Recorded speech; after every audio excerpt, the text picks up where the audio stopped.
뭐 가족 간의 그 불륜 중에서 저는 이거는 말도 안 된다, 있을 수 없지만 일어난 게, 저는 한 14년 동안 하면서 정말 탑은 제가 했던 것 중에는 70대, 80대까지 불륜을 하시니까 뭐 나이가 들었다고 해서 불륜 안 하는 건 아니고, 그리고 가장 소란스러웠던 불륜이 안녕하세요. 심리학자 차희연입니다. 강의 21년 했고요. 책도 한 10권 정도 출간을 했고, 그리고 유튜브 채널 심리학자 차희연 채널을 운영하고 있고, 결혼정보회사도 운영하고 있습니다. 다양하게 일하고 있습니다. 만나서 반갑습니다. 안녕하십니까. 국내 1호 탐정으로 몇몇 매체에 소개되었고 유튜브 임병수의 탐정방송 운영하고 있습니다. 반갑습니다. 예, 안녕하십니까. 저는 로앤모어 대표 이지훈 변호사라고 합니다. 여러분들의 생각의 힘을 키우기 위해서 유튜브 아는 변호사 채널, 그리고 작가 등 다양한 활동을 하고 있습니다. 반갑습니다. 저 6명. 이게 제가 되게 친하게 친했던, 지금은 어떻게 되신지 모르겠어요. 사건 이후에 이제 평생교육원 뭐 이런 데서 이제 강의를 하시는 교수님인데, 만나는 남자가 있고 돌싱이고, 이분은 이상하다는 거예요. 나이가 70이야. 이분은 그 당시에 40대 후반이었고 나이 차이가 되게 많이 나. 만나는 남자가 있는데 이상하대. 많이 이상하대. 그래서 나이도 많은데 뭐 하는 사람이냐 그랬더니, 이거 얘기하면 좀 그렇긴 하겠다. 이거 그 사람인 거 알 텐데. 금을 만들어. 금 재련. 전화 올 수도 있겠다 이거.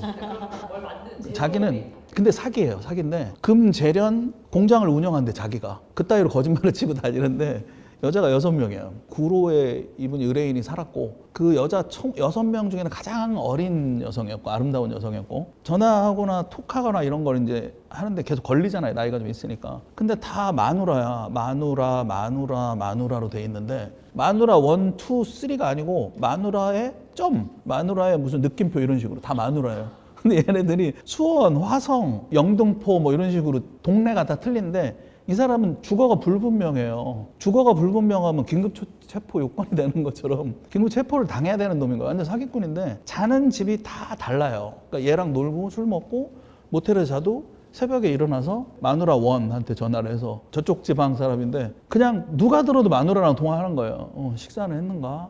애들은 뭐 이래요. 애들은 다 자고 갔다가 들어왔어. 큰 놈은 누가 봐도 마누라인데 그런 애들이 되게 많아. 그래서 다 추적을 해야 되는 상황이었었죠. 근데 마누라가, 되게 많은 마누라들이 등장하는데 그분들이 다 홀로 되신 분들이에요. 연세가 있는 분들, 60대 뭐 70대 여성분들. 그러니까 이 사람은 항상 돌아가면서 자요. 마누라 1, 2, 3. 그리고 가서 밥 먹고 다 이렇게 남편 활동을 하고. 그게 좀 쇼킹했죠. 제가 먼저 말씀드리면은 즐거움이죠. 사랑을 하면 사람이 에너지가 되게 솟아난단 말이에요. 그래서 활기차고, 배우자가 알아차리는 순간이 그런 순간이거든요. 저 사람이 저런 사람이 아닌데 갑자기 콧노래를 부르네? 아니 기분이 너무 좋아. 아니면 나한테 너무 잘해줘. 그런 경우들, 그걸 숨길 수가 없는 거죠. 사랑하는 거는 숨길 수가 없어요. 정상적인 범위를 벗어나죠. 그러니까 변호사님 말씀하신 거는 기쁨을 감출 수가 없는데 표정 관리를 막 하는 거죠. 이렇게 이런 게 첫 번째고, 두 번째는 세상 꼴보기 싫은 거야. 걔가 내가 밖에 여자가 생기면, 아니면 남자가 생기면 그냥 멀쩡하던 것도 왜 여기가 이러냐 막 시시콜콜 짜증내고 두 부류로 바뀌는데,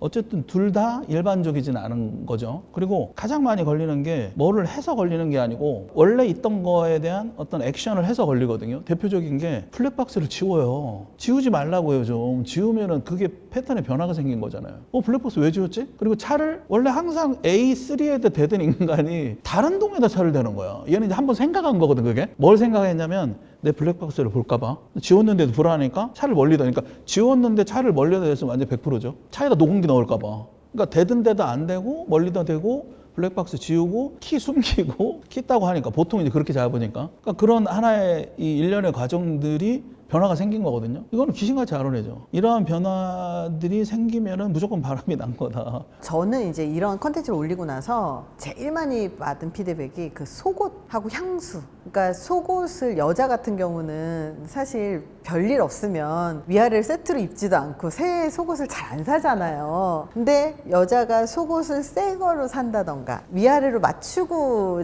입는다거나 그러면 이거는 정말 숨길 수가 없는 거예요. 왜냐면 집에선 대충 입어도 내가 뭔가 바깥에서 벗은 몸을 보여주려면 이게 세트여야 하잖아요. 그래서 속옷, 남자도 마찬가지로 남자도 그냥 대충 하다가 아 속옷을 사야 되겠어. 그래서 새로운 속옷을 이제 사는 거죠. 그럼 그때부터 좀 의심을 해야 되고 실제로 그것 때문에 걸린 사람들이 되게 많다고 하더라고요. 그리고 또 보통 향수 같은 경우도 그렇더라고요. 우리가 향수가 집에 있어 잘 안 뿌리거든요. 나갈 때 외출할 때. 근데 꼭 연애를 한다거나 그러면 향수를 뿌리니까 향수 냄새가 난다. 그러면 그때 의심을 하면 좀 그럴 가능성이 좀 높더라라는 게 있죠.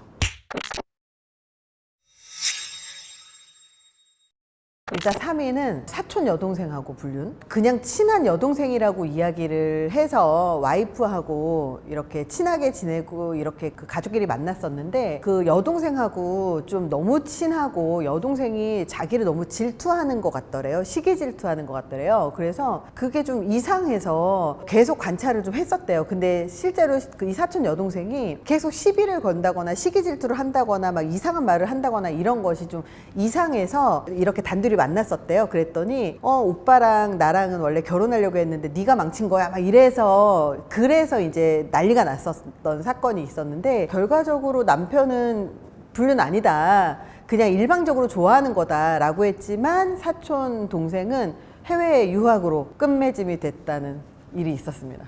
실제로 불륜 아니냐라고 해서 사건이 일어난 건 사실 사촌 여동생이 그 언니한테 나랑 결혼하기로 했는데 네가 망친 거다라고 얘기를 해서 그 사건을 알아봤더니 아주 어렸을 때 사촌 오빠인 그 남편이 커서 내가 뭐 오빠한테 시집갈 거야 막 이렇게 얘기하잖아요. 그럼 그래 커서 나한테 시집 와라 이 한마디 하는 게 다였다. 근데 얘는 그거 갖고 결혼할 거라고 생각을 하고 있었던 거다 이렇게 얘기를 했었다고 해요. 그러니까 짝사랑이라고 남편은 얘기를 하는 거고 그러다 보니까 이 사촌 동생만 보내는 거죠. 근데 뭐 너무 생각보다 스킨십도 많고 친하게 지내고 막 이런 것 때문에 불륜 아니냐 이렇게 얘기를 했는데 여자 입장에서 이건 불륜이다. 이렇게 얘기를 했었던 거고요. 뭐 침대 위에서 뭐 이렇게 같이 껴안고 있는다거나 아니면 같이 이렇게 기대고 있는다거나 뭐 이런 것들. 조사를 해봐야 될 것 같은데. 일단 장소가 침대 위잖아요.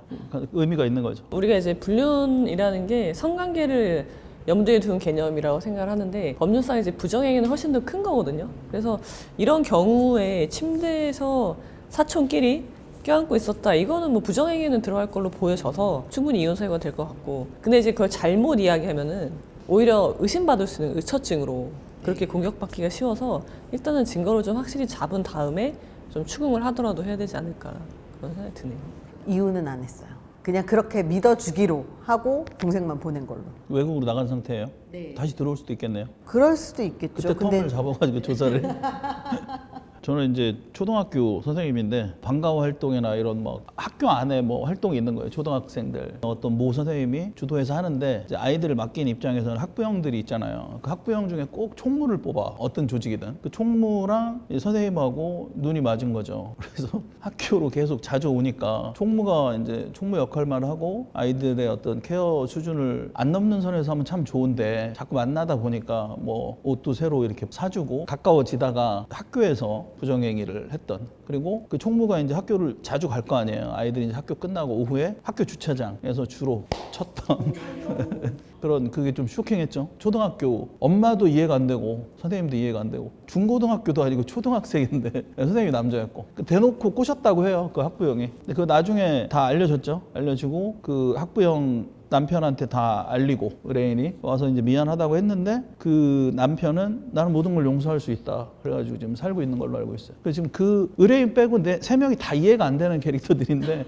지금 잘 살고 있는 걸로 알고 있어요. 의외로 불륜을 하고 이혼을 하지 않고 용서하는 커플들도 있어요. 뭐 하여튼 뭐 여러 가지 이유 때문에 모르겠어요. 용서를 했는지는 모르겠다. 그러니까 실제로 저희가 이제 심리 연구들 이렇게 보면 용서하는 방법이나 용서에 대한 이야기 키워드들이 생각보다 되게 많이 나와요. 그러니까 무조건 그 끝이 이혼으로 이어지는 게 아니라 그 누군가는 용서하려고 하더라고요. 그러니까 저한테 상담을 오는 사람도 실제로 배우자가 바람을 폈는데 남자분이 그 사람을 너무 사랑해서 용서하고 살고 싶은데 어떻게 용서하냐고 상담을 하는 경우들도 있거든요. 그래서 의외로 그렇게 살더라고요. 제 생각에는 왜 용서하는 법을 배우려고 하냐면 사실은 용서를 못 하는 거예요. 맞아요. 상대가 내가 용서를 하려면 상대가 사과를 하든가 뭔가 액션이 있어야지 나도 용서라는 명분이 있는데 그 명분조차 주지 않으니까 근데 이혼할 수는 없어. 그러니까 이혼하고 싶지 않은 거예요. 그러기 위해서 용서를 해야 되는데 어떻게 해야 되느냐 마치 나의 문제인 것처럼 용서가 그렇게 접근하는 경우가 굉장히 많은 것 같아요. 저도 이혼 상담 하다 보면은 그러니까 저는 이혼이 해결책이라고 보는데 어떤 분들은 이혼 자체를 아예 없애버려요. 선택지에서. 그러면은 살려면 용서할 수밖에 없거든요. 근데 용서가 안 되는 거지. 거기서 이제 큰 고통이 오는 거죠. 우울증에 빠지기도 하고. 사람들한테 좀 말씀드리고 싶은 게 용서라는 것보다 지금 용서가 중요한 게 아니라 잘못한 건 저 사람이 명백하단 말이에요. 그럼 내가 받은 상처가 무엇인지 보고 그 상처를 치유하는 것에 좀 더 신경 쓰면 좋겠다. 집중하면 좋겠다. 근데 대부분 그러지 않고 용서하려고 계속 명분을 찾는 거예요. 내가 받은 상처는 아무도 돌보지 않는 거죠. 그래서 좀 생각을 좀 바꿀 필요가 있지 않나. 경악스러운 불륜이 뭐냐라고 물어본다면 관계에서 온다고 생각을 하거든요. 배신감이 어느 정도로 크냐, 그러니까 두 사람이 어떤 관계냐. 아까 말씀하신 대로 조카 그런 경우 있거든요. 사촌끼리 불륜하는 경우도 실제 있고 불륜이라는 건 성관계를 말씀드리는 거고 그런 경우도 있고 제가 느꼈던 거는 그래서 관계에서 배신감이 큰 거 이런 경우 되게 많죠. 교수님인데 결혼을 했어. 근데 어린 여자 제자랑 사랑에 빠지는 거죠. 그리고 이혼을 하고 그 어린 제자랑 결혼을 해요. 근데 사실 이런 경우 우리가 되게 많이 목격을 하는데 겹친단 말이죠. 불륜이 겹치지 않을 수가 없는 행위거든요. 사모님이 뭐 학교에 와서 난장 뭐 깽판을 치고 막 그런 경우들도 있는데 이런 경우도 굉장히 충격적이라고 할 수 있죠. 사제지간인 거잖아요. 그리고 그 학교도 마찬가지고 학교 선생님과 그 학부형일 수도 있고 학부형끼리 그 학교 근처에서 그런 이제 만남을 가지는 그런 경우도 배신감이 굉장히 크고 그다음에 종교 같은 종교 안에서 신도끼리 불륜을 하는 거 뻔히 아는데 뻔히 이제 가정에 있는 걸 알면서 하는 경우 그런 경우들이 좀 관계를 얼마나 깨느냐 배신감이 얼마나 크느냐에 따라서 얼마나 충격적이냐라고 평가할 수 있을 것 같고요. 저는 그래서 1, 2, 3 순위를 매기는 게 큰 의미는 없다고 보는데 제가 경험한 것 중에서 좀 충격적이라고 말씀드릴 수 있는 거는 병원이에요. 병원. 의사 선생님들이 일단 돈이 많고 그리고 상대방이 꼬셔요. 환자가 와서 치료를 받는 게 아니라 진료실 안에서 꼬신단 말이에요. 그러면은 쉽게 병원이라는 장소가 성관계를 의미하는 그런 불륜의 장소가 되는 경우도 제법 빈도수가 높기 때문에 제가 볼 때는 그게 가장 충격적이지 않나. 장소적으로나 인간 관계적으로나 봤을 때 굉장히 충격적이다. 병원 안에서 이루어지는 불륜. 저도 사실 이 탑2 같은 경우는 요즘에 이 가족 내에서 불륜 워낙 많이 있잖아요. 근데 제가 가족 내 불륜이 두 가지가 있었는데 아빠하고 딸의 불륜하고 엄마하고 아들의 불륜 두 가지가 있었잖아요. 근데 그 중에서 2위로 굳이 꼽는다면 아빠와 딸인 것 같아요. 되게 좀 사회적으로 그러니까 유명하다기보다 좀 권력이 좀 있고 그리고 집도 워낙 잘 살고 그리고 바깥에서 볼 때 부부간의 관계도 굉장히 좋고 그리고 종교 활동도 굉장히 열심히 하고 이런 분이었었어요. 근데 실제로 딱 들어가 보면 딸하고 관계가 너무 좋아서 딸이랑 같이 해외여행도 가고 딸하고 딸하고 해외여행도 가고 딸하고 이렇게 하는데 실제로 그 안에서는 딸하고 불륜이었던 거예요. 딸들이 왜 어릴 때는 나 아빠랑 결혼할 거야 그 얘기 진짜 많이 하잖아요. 근데 아빠랑 결혼할 거야는 사실 3살에 끝나야 되는데 거기에서 더 나아가서 아빠하고 딸하고 불륜이 되는 케이스들이 사실 뭐 전혀 없진 않아요. 왜냐하면 딸이 아빠를 꼬시는 거예요. 계속. 이 케이스는 딸이 아빠를 꼬신 케이스예요. 아빠만 오면 달라붙어 있고 막 껴안고 있고 뽀뽀하고 있고 막 손잡고 있고 이제 이러는데 왜 아빠하고 딸하고 불륜이 이게 될 수도 있었을 수 있냐면 이 아빠들 남자들이 특히 무슨 얘기를 하냐면 돈을 되게 열심히 벌다 보면 아이가 성장하는 시기를 잘 못 봐요. 그래서 바깥에 일하고 아이를 자는 모습만 이렇게 보다가 어느 날 갑자기 딱 봤더니 아이가 다 큰 어른이 돼 있더라는 거예요. 그냥 내 머릿속에는 그냥 3살, 4살, 5살짜리 꼬맹이였는데 어느 날 정신 차리고 딱 봤더니 다 큰 성인이 되어 있더라는 거예요. 갑자기 진짜 모르는 처녀가 갑자기 저렇게 하고 다니는 것 같은 느낌, 약간 뭐라고 하죠? 어색함? 그래서 그런 경우들을 저는 이렇게 상담하다 듣다 보니까 딸하고 아빠하고 친하면 딸이 아빠한테 많이 이렇게 안기거나 이렇게 하는 경우들도 있어요.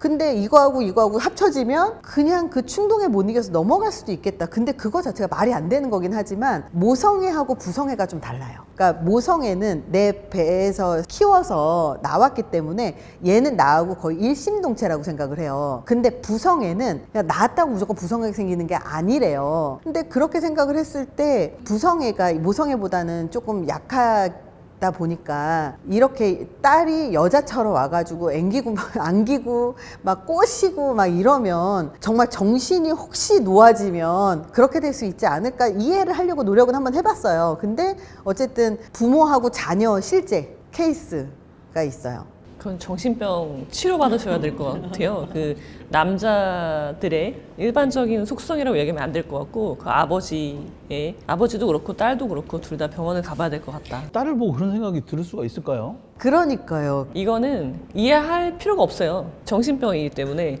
이해할 필요가 없고 지금 뭐 변태적인 얘기 나오고 뭐 아버지 딸 얘기 나오고 듣다가 막 정신이 혼미해가지고 뭐 탑2는 저도 이제 가족인데 그때 말씀드린 거거든요. 그러니까 친언니하고 남편하고 내연 관계를 한 10년 했던 사건이고 남편이 10년 동안 바람을 피는데도 인지를 못한 거예요. 정말 철저하게 바람을 핀 거죠. 그런 남자들이 되게 많아요. 제가 사건을 하다 보면 10년의 퍼즐이 막 맞춰지고 이러는데 이 친구들이 되게 좀 머리가 좋은 직업군들인데 의사가 많아요. 굉장히 철저해. 수술하고 소독하듯이 되게 철저하고 제 주변에도 그런 분들이 이제 있어요. 자기가 친한 형인데 내연녀하고 20년 됐대. 근데 형수한테 그렇게 잘한대. 그러니까 보통 잘하는 게 아니야. 물질적으로나 정말 정서적으로 출근할 때 안아주고 지금도 50대 후반인데. 근데 20년 된 걸 동생만 알아. 그런 케이스죠. 남편이 정말 철저했던 거예요. 근데 내연녀가 있다라는 거를 이제 알게 됐는데 그게 언니였던 거지. 근데 이것도 알게 된 것도 언니 남편이 죽었어요. 갑자기 형부가. 그러니까 그전에는 이제 모르다가 형부가 죽으니까 어쨌든 균형이 깨진 거지 지금. 일단 이렇게 두 명 카운트 파트가 밸런스가 맞다가 남편이 죽었단 말이에요. 죽었으니까 일단 심리적으로는 좀 뭐 이렇게 자유로워졌는데 그러다 보니까 이제 이 사람이 더 많은 시간을 그 여자에게 할애를 할 수밖에 없었던 거죠. 언니한테. 나중에 알고 봤더니 언니인 거야. 그래서 이상한 거야. 옛날보다 그러니까 자기의 형부의 죽음과 남편의 외도가 정확히 비례하는 거죠. 그러니까 그래도 그럴 리는 없다라고 생각했지만 탐정한테 의뢰를 해서 추적을 해보니까 상간녀가 언니인 거예요. 그래서 이제 절연을 했고 그런 케이스도 있었고 이것도 이제 제가 말씀드렸던 건데 어떤 남자가 자기 남동생의 아내를 조사를 의뢰를 해요. 자기 와이프도 아니고 자기 남동생의 와이프니까 재수 씨죠? 재수 씨가 이상한 것 같대. 재수 씨가 이상한데 네가 왜 그게 궁금해? 각각 독립된 가정인데 라고 이상하게 생각을 했는데 어쨌든 의뢰를 해가지고 조사를 했는데 남자를 만나요. 만났는데 남동생 있잖아. 그 여자의 남편. 그러니까 그 의뢰인의 남동생하고도 잘 지내. 그러니까 이 남동생은 아내 외도를 모르는 거죠. 근데 외도도 하고 있는데 이미 오랜 외도는 자기 형하고 해왔던 거죠. 그러니까 이미 자기가 차에다가 위치 추적기도 붙이고 그 여자의 일거수일투족을 자기가 증거를 잡으려고 혈안이 돼 있었던 거야. 얼마나 답답했겠어요. 같이 사는 아내도 아니고 내 동생하고 사는 재수 씨를 흠모하고 그런 관계가 오래됐는데 나 말고 딴 놈을 만나는 거죠. 그러니까 첩이 첩지를 못 보는데 상간남이 또 상간남 꼴을 못 보는 거죠. 그 조사를 의뢰해서 잡아냈는데 이 전체적인 그림 자체를 남편은 몰라. 남동생은. 그러니까 그 난리를 치고 작사를 내고 했는데 남편은 그냥 태풍의 눈처럼 평온하게 인생을 사는 그 남자들이 얼뛴 거예요. 그런 일들이 있는지는 죽기 전에 알란가는 모르겠어. 한 70대서.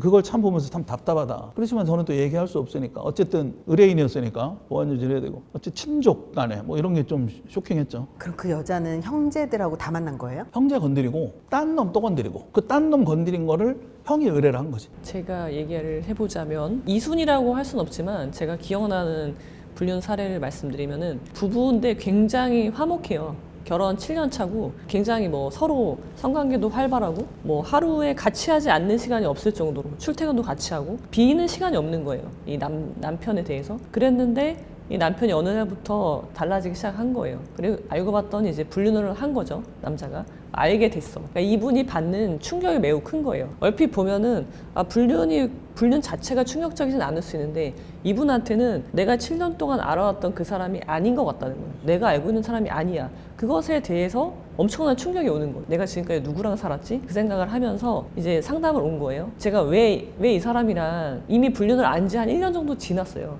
지금까지 무엇을 하셨냐. 그러니까 이 사람을 용서하려고 했다는 거예요. 한 번이니까. 한 번은 다들 용서한다고 하니까 나도 용서를 해야지? 라고 기다린 거죠. 아니, 1년 동안 사과를 안 했는데 어떻게 용서를 하시냐. 그러니까 제가 말씀드리고 싶은 거는 용서가 핵심이 아니고 용서를 하려면은 그 전에 과정이 필요한 거잖아요. 그래서 내가 받은 상처. 그리고 이분이 되게 심각한 심각한 우울증에 빠지게 되거든요. 대부분은 배우자가 불륜을 하면 특히 믿었던 배우자일수록 내 남편을 안 할 거라고 생각을 하는 분들, 그런 분들이 배우자가 불륜을 했을 때 엄청난 충격에 빠지면서 우울증에 빠진단 말이에요. 근데 그 우울증의 원인이 뭐냐면 배우자가 불륜해서가 아니에요. 왜 나한테 이런 일이 생겼을까? 그것 때문에 우울증이 오는 거거든요. 그래서 용서하려고 자꾸 애쓰지 말고, 그러니까 내가 받은 이 상처를 돌아보고 그걸 치유하는데 좀 더 신경을 쓰면 좋겠다. 그리고 그런 과정에서 상대방한테 문제 제기를 해야 되거든요. 근데 그것조차 하지 못하는 거예요. 심지어는 상간녀 소송을 하는 것도 내가 이걸 하면 괜히 배우자랑 관계가 나빠지지 않을까? 내가 이혼할 거 아닌데 내가 상간녀 소송하면 안 되지 않나? 그런 생각을 하면서 자꾸 내 상처를 이렇게 옆에 치워두는데 그러지 않으시면 좋겠다라는 생각을 해봅니다. 근데 대부분 왜 나한테 이런 일이 벌어졌을까? 이 생각을 하면 그럼 그때부터는 심리적인 문제로 가버려요. 이게 괴롭히는 거거든요, 사람을. 이걸 하면 안 됩니다, 실제로 진짜. 뭐 가족 간의 그 불륜 중에서 저는 이거는 말도 안 된다, 있을 수 없지만 일어난 게 엄마하고 아들의 불륜이었던 것 같아요. 왜냐면 아들은 내가 낳았잖아요. 아들은 내가 낳았는데 이 아들이 성인이 됐다고 이 아들하고 불륜을 하는 그게 말이 안 된다고 생각을 하는데 실제로 그런 사건들이 있었더라고요. 그래서 이거를 남편분이 이야기를 한 건데 벌써 나이가 아들이 로스쿨을 다니고 있을 정도면 얼마나 나이가 좀 있으시겠어요? 근데 우연히 아들하고 엄마하고 성관계 장면을 본 것 같아요. 그게 되게 충격이잖아요, 사실은. 그러니까 그걸 보고 나서 이게 뭐냐 그러면서 이제 와이프하고 막 싸웠는데 아들이 이제 로스쿨에 있다 보니까 엄마를 피신을 시켜서 어떻게 하면 불륜으로 가는 게 아니라 이 남자만 이상하게, 아빠만 이상하게 만들 수 있는 것인가를 이제 설계를 한 거야, 아들이. 그래서 먼저 엄마한테 그 가정의 폭력으로 여성 쉼터로 도망가라. 그래서 도망가게 하고 그리고 나서 아빠를 가정폭력 가해자인 것처럼 얘기를 하게끔 해서 아예 아빠가 엄마한테 접촉을 못하도록 만든 거예요. 그렇게 해서 접촉을 아예 못하게 하고 그리고 그 코칭을 아들이 한 거죠. 근데 진짜 제가 이거를 보면서 정말 재혼 커플이라면 그럴 가능성이 있을 수도 있겠나 싶었는데 실제로는 친엄마, 친아들, 생물학적으로 친구가 변호사 할 거 아니야 나중에. 그렇죠. 로스쿨 나와서. 맞아요. 이게 되게 좀 무서운 것 같아요. 저는 한 14년 동안 하면서 정말 탑은 카사노바 사제. 그게 한 7, 8년 전이니까 이제 40대 됐겠네. 걔는 사제를 안 해요 지금. 나 때문에 잘려가지고 그때. 사제인데 여러 여자들을 건드려요. 사제실에 데리고 가서 안마 커튼 딱 치고 하고 1시간 정도 후에 여자가 머리 다 젖은 상태로 이렇게 나오고 불안한 표정으로 막 영화를 보는 줄 알았어요 저는 그걸 보면서. 근데 얘도 유부녀고 여자가. 이거를 의뢰한 사람이 그 여자 중에 한 명이에요. 내가 사랑하는 남자가 있는데 이 남자가 여자 관계가 복잡하다, 조사를 해달라. 직업이 뭐냐, 기본적인 거 질문을 하니까 의뢰를 받을 때 사제라고 해서 나는 이제 천주교를 가본 적이 없으니까 사제가 뭐냐, 그 신부래요. 신부? 자기 말고 다른 여자들하고 잔대는 거예요 자꾸. 사제가 결혼을 안 하는 걸 알겠는데 를 안 해야 되는 건가? 뭐 이렇게 퀘스천 마크가 생기면서 조사를 시작을 했는데 정말 잘생기고 막 키도 크고 막 그림처럼 막 바이블 딱 들고 하늘 보고 낮에 막 그림이에요 완전히. 내가 여자라도 좀 설레이겠어. 이 친구가 이제 아침이면 똑같이 복사하게 해서 시 같은 거를 항상 여신도들한테 이렇게 똑같이 보내요. 아름다운 따사로운 햇살과 그걸 보여줘 나한테. 내용 보면 와 멋져. 글도 잘 쓰고 신앙심도 가고 사제니까. 근데 이제 의뢰했던 여성분은 싱글이었고 의뢰하면서 저한테 탐정님 저도 제가 잘못한 거 알아요. 사제랑 장건 정말 잘못한 거. 나한테 얘기하지 말고 본인이 믿는 신한테 잘못하고 나는 의뢰받은 것만 진행을 하겠다. 진행을 했더니 이제 다른 여자가 있고 또 다른 여자가 있고 그러는 거예요. 다시는 나 같은 피해자가 나오지 않길 바라는 마음에서 이렇게 의뢰를 하거든요. 얼핏 들으면 되게 좋아. 좋은데 그냥 시기 질투인 거야.